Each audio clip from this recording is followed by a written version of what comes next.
Ya abi konvoyla. Bak konvoyu işte ileride yakalayıp. Arabayı konvoya göre ayarladık. Bir dakika Sıkıntılı gitti babasına almak.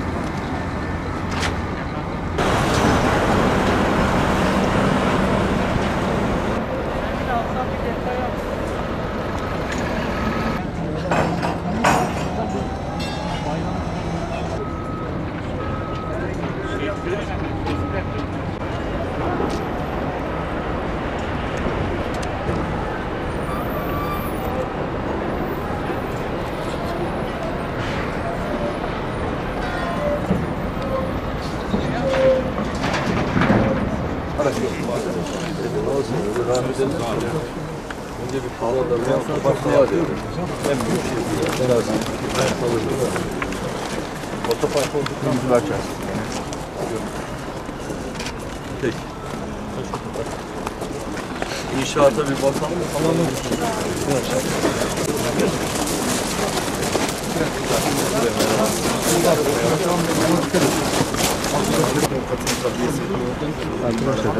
Aman ha oradan düşmeyin arkadaşlar. Fotoğraf çekeceğiz diye. Buraya kazıkların bizim tarafın %80'i az kaldı.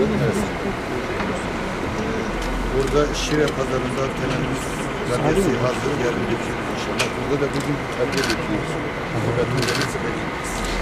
Biz tahliye ediyoruz zaten. Şimdi bu temel döküldükten sonra buraya binaların etrafında drenaj daha yeni yapılacak. Suyu götürüp şey yapacak.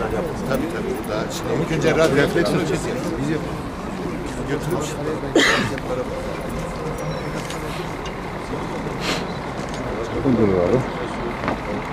Bir an önce yaraların sarılabilmesi adına müthiş bir mücadele veriyoruz.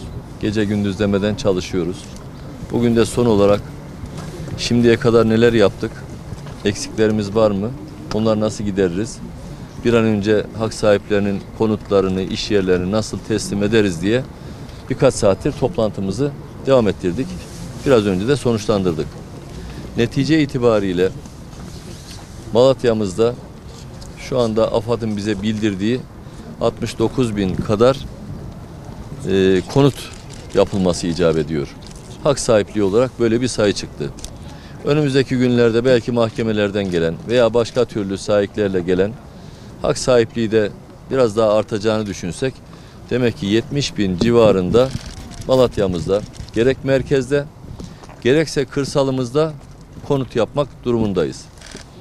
Bizim başladığımız veya ihale sürecinde olan devam eden konut sayımız 54 bin kadar oldu.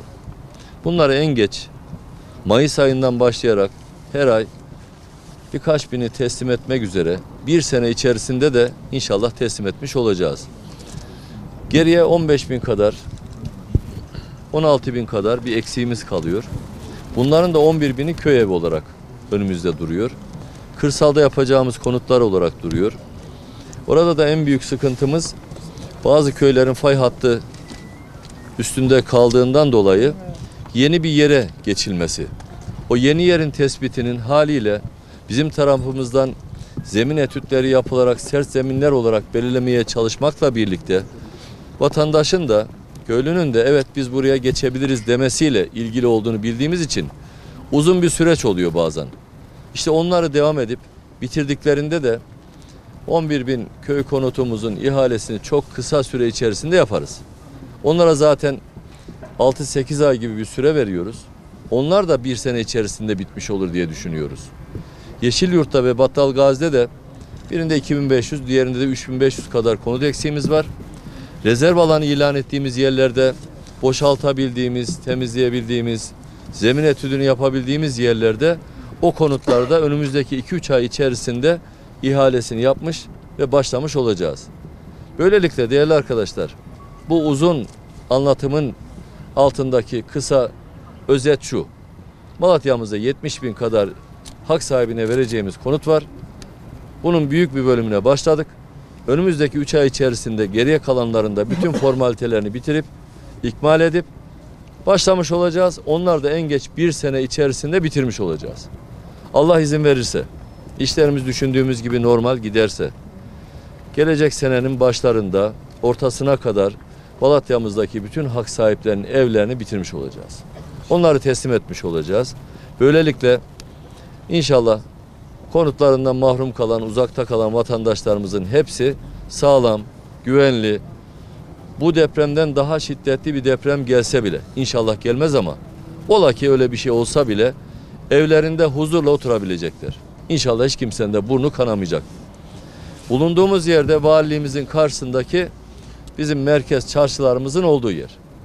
Burada arkadaşlarımız eskiden beri ifade ediyorlar. 22 ayrı esnaf grubu iş yapıyor. Belki biraz Bakırcılar Çarşı öne çıktı ama Şire Pazarı var, kuyumcular var, diğerleri var.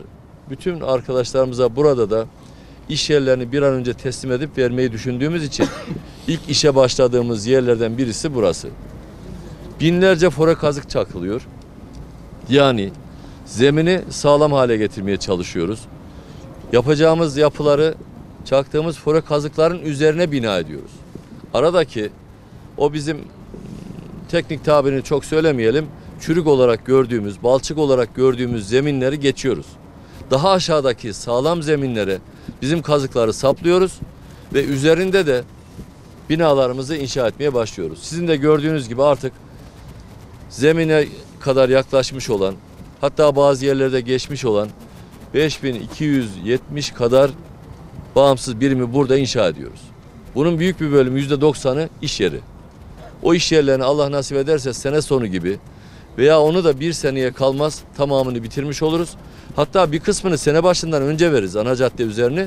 Esnaf arkadaşlarımıza, oradaki dükkanı olanlara teslim ettikten sonra da ticaret orada başlamış olur.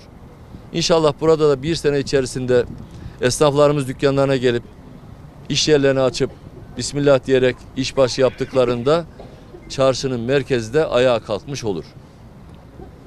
Bizim bakanlık olarak sadece deprem bölgelerinde şu anda 1000'e yakın şantiyemiz var. 110.000 çalışanımız var. Büyük bir orduyla hak sahiplerinin bir an önce gerek evlerine, gerek konutlarına, gerekse iş yerlerine kavuşması için bir gayretimiz var. İnşallah kısa sürede tüm deprem bölgelerinde bunları bitiririz. Hayatı normalleştirmiş oluruz. Bu şehirlerimizde hayatı normale döndürmek, buralarda yeniden eski cıvıl cıvıl çocukların koştuğunu, insanların alışveriş ettiğini, çarşı pazarın canlı bir şekilde işlediğini görmek bizim de en büyük arzumuz. Bundan dolayıdır ki 24 saat esaslı 365 günün tamamına yayılmış vaziyette gece gündüz çalışıyoruz. İnşallah kısa sürede bunları bitiririz. Hak sahiplerine teslim ederiz. Onların da duasını alırız. Ama herkesin içi ferah olsun. Burada 6000'den fazla konutu dağıttık ama kalan kardeşlerimizin haklarını da en kısa süre içerisinde teslim edeceğiz. Bundan hiç kimsenin endişesi olmasın diyorum.